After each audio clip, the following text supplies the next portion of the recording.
Bagaimana peluang keterima anak pelamar KIP kuliah di jalur seleksi SNBP? Banyak informasi beredar yang menyatakan bahwa peluang keterima anak pelamar KIP kuliah di SNBP akan semakin kecil. Bahkan ada yang menyarankan bahwa lebih baik mendaftar KIP kuliahnya setelah diterima di SNBP saja, biar peluang keterimanya semakin besar. Hal pertama yang perlu teman-teman ketahui adalah dalam proses seleksi SNPMB, dalam konteks ini SNBP, prinsip yang dipegang oleh masing-masing perguruan tinggi penyelenggara adalah prinsip keadilan dan fairness.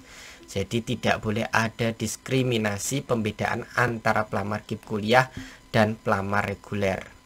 Ketika ada diskriminasi, maka itu tentunya merupakan pelanggaran dalam prinsip seleksi.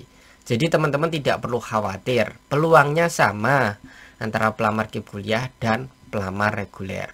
Nah, kemudian yang kedua, tapi kok banyak ya pelamar KIP kuliah di sekolahku, alumni-alumni di sekolahku katanya susah keterima di jalur SNBP-nya. Yang perlu teman-teman pahami bahwa pelamar SNBP se-Indonesia Raya itu banyak, ratusan ribu, sedangkan kursi yang tersedia tidaklah banyak, hanya sekitar 20% dari total kuota yang disediakan oleh masing-masing kampus. Jadi peluang tidak diterimanya tinggi itu sangat wajar.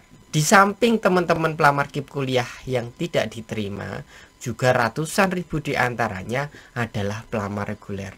Jadi kasusnya sama, ketika anak pelamar KIP kuliah banyak yang nggak keterima, di situ juga anak-anak pelamar reguler juga banyak yang tidak diterima.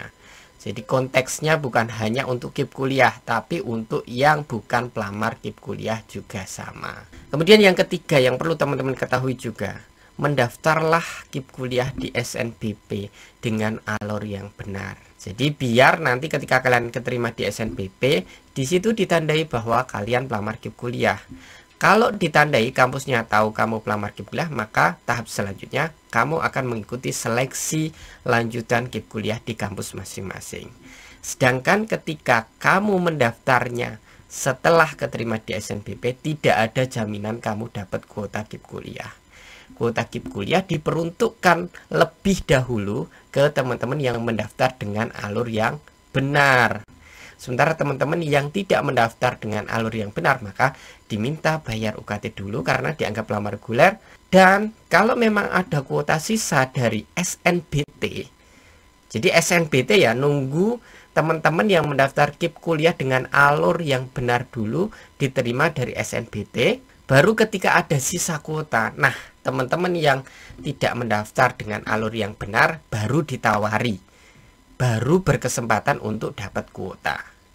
Makanya daftarlah KIP kuliah dengan alur yang benar dan tidak perlu terpengaruh pada isu-isu yang tidak benar.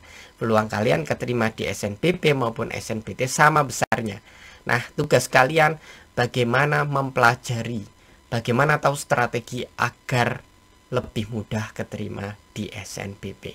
Jadi SNBP ini adalah jalur strategi. Nilai kalian berapa dan tempat mana yang pas dan layak untuk nilai kalian.